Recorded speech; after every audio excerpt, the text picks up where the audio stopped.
thème dans son développement que je vous propose de traiter aujourd'hui.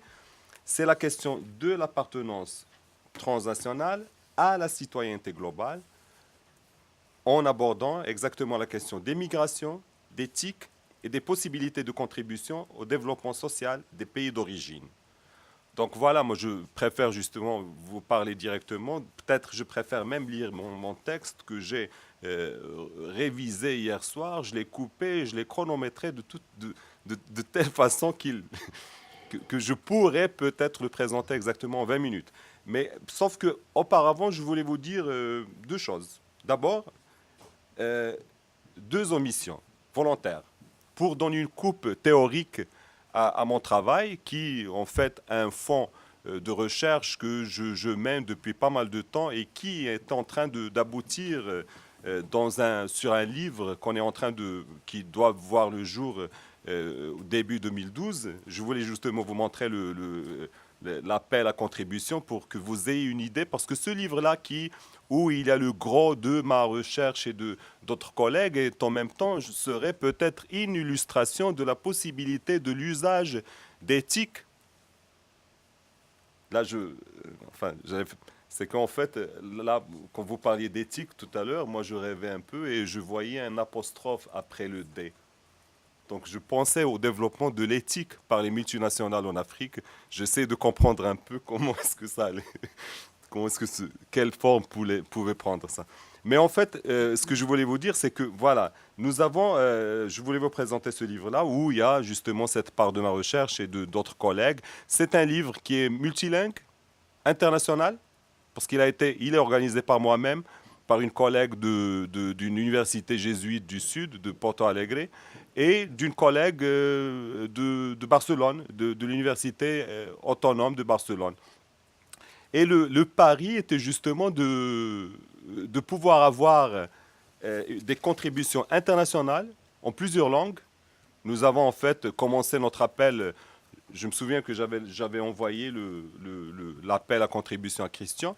Nous avons commencé notre appel en acceptant en fait toutes les langues qu'on pouvait transcrire, c'est-à-dire l'italien, le français, l'espagnol, le portugais, l'anglais. Sauf que après ça, on a réduit au portugais, espagnol, français, anglais. C'est ça, oui, aux quatre langues, parce que c'est dans ces quatre langues-là, justement, qu'on a reçu des textes. Les textes sont venus pratiquement pas de tous les pays du monde, mais de tous les continents du monde. C'est sûr, on a reçu des textes aussi bien d'Afrique que d'Europe, que d'Amérique du Nord et du Sud. Nous avons reçu, notamment, j'ai dans ce livre-là, peut-être 4 ou 5 articles d'ici même, du Québec. Je crois que 2 ou 3 sont de l'UQAM. On a commencé, au début, nous avons reçu des propositions de quelque chose comme 140 textes. On a fini par réduire, à sélectionner, parce que bon, nous avons monté aussi un comité scientifique international, extrêmement rigoureux, où nous avons fini par sélectionner quelque chose comme, je crois que 26 à 25, 26 à 25, 27 articles. Moi-même, en plus d'être co-éditeur, co-organisateur du texte, du livre, je contribue avec un texte sur mon expérience de recherche que j'ai menée ici même à Montréal il y a 2 ans, sur la consommation justement des TV par satellite par les communautés d'immigrés et le rôle de ce genre de consommation médiatique à la formation d'une identité justement qui m'intéresse, qui serait dans ce cas-là transnational. Et puis c'est là, c'est mon texte que je voudrais vous présenter, euh, et lier justement cette expérience-là. Bon, je vous parlais de deux ambitions. En fait, les deux ambitions auxquelles je voudrais faire référence sont les suivantes. D'abord, mon expérience directe, à partir de laquelle s'inspire cette formulation théorique, est liée à l'immigration angolaise au Brésil. D'abord.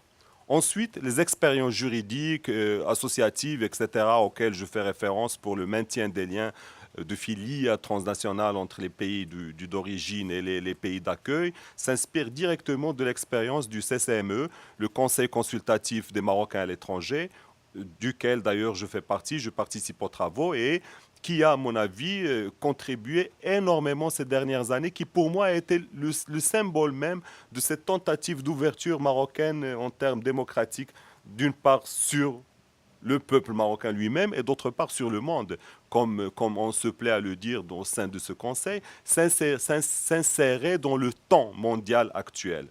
Donc, je peux vous citer un exemple, par exemple, la révision constitutionnelle qui a eu lieu l'année dernière, non, encore en 2011, a reçu une grande part de contribution des Marocains résidant à l'étranger parce que, bon, tout simplement, on a utilisé justement ces nouvelles technologies qui sont somme toutes des technologies absolument anodines comme un site, email.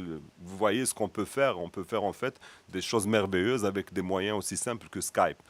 La présence de Monsieur Benchina avec nous aujourd'hui est un exemple de ceci. Bon, je sais que je suis en train de réduire de plus en plus mon temps, mais je crois qu'il fallait quand même faire faire ces références-là. La deuxième omission auquel j'aimerais faire référence, parce que bon, mon texte, je l'ai réduit en fait pour le pouvoir le présenter, mais j'espère que les textes seront publiés. Donc, je vous envoie dans ce cas-là la version intégrale avec quelque chose comme peut-être 18 pages, bien fournies, bien référencées surtout. Parce que là, je saute un peu la partie théorique qui, bon, est très importante quand on est dans un cadre académique comme celui-ci. Mais certainement, vous allez vous-même imaginer un peu mes références théoriques. Donc, je vais là commencer à présenter, mais je vais présenter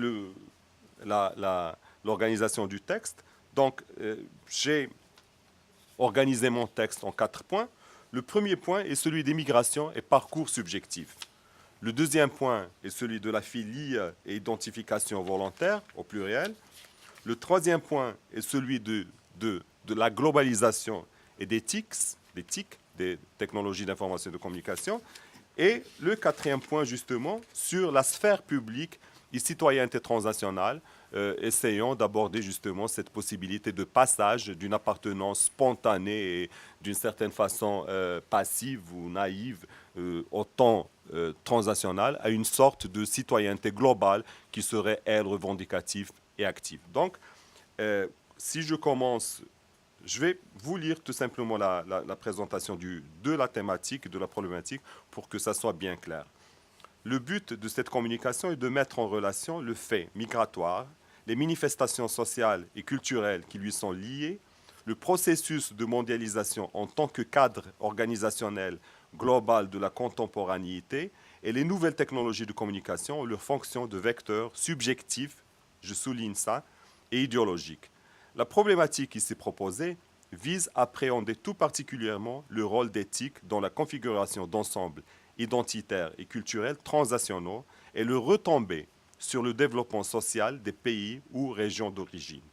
En plus des effets quantitatifs qui résultent de l'établissement de réseaux sociaux transnationaux, échanges commerciaux, bénéfices économiques, etc., notre recherche vise à mettre en relief, et c'est ça ce qui m'intéresse justement, les aspects qualitatifs de nature subjective, discursive et esthétique de ce même phénomène afin d'essayer d'en évaluer les incidences en termes de capital culturel et pouvoir symbolique.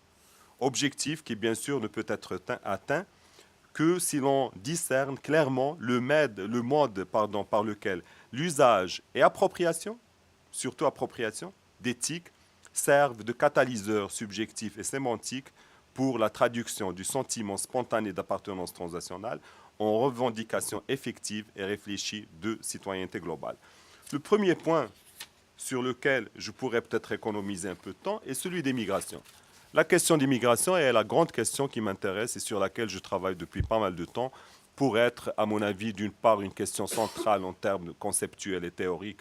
Je dirais même peut-être non, certainement une question philosophique et civilisationnelle qui s'impose à tous nous en ce moment, à nous tous en ce moment, aussi bien pour vous, Québécois, Montréalais, Canadiens, etc., qui qui vivaient ce phénomène en tant que récepteurs, comme de l'autre côté, nous autres Africains du Sud, Américains, Sud-Américains ou d'autres pays, d'autres régions du monde, où finalement cette immigration, cette migration, moi j'utilise, je me réfère là, je vais commencer à me trahir un peu théoriquement, ma référence sur ce point-là est à Saïd Abdelmalik, l'Algérien, qui au lieu d'utiliser immigration et immigration, il préfère utiliser tout simplement migration parce que, bon, de toutes les façons, il n'y a pas d'immigration sans immigration. Pour lui, c'est important de le souligner parce que les Français imaginaient que les Algériens naissaient de quelque part dans la nature et devenaient des immigrés. Ils n'imaginaient pas le rôle de l'émigré, aussi bien par la présence que par l'absence, dans son pays d'origine. Quand je parle d'absence, l'absence, Saïd la traite amplement, mais il y a aussi cette présence en ce moment à laquelle on peut faire référence vu la facilité des moyens de transport et des communications, justement.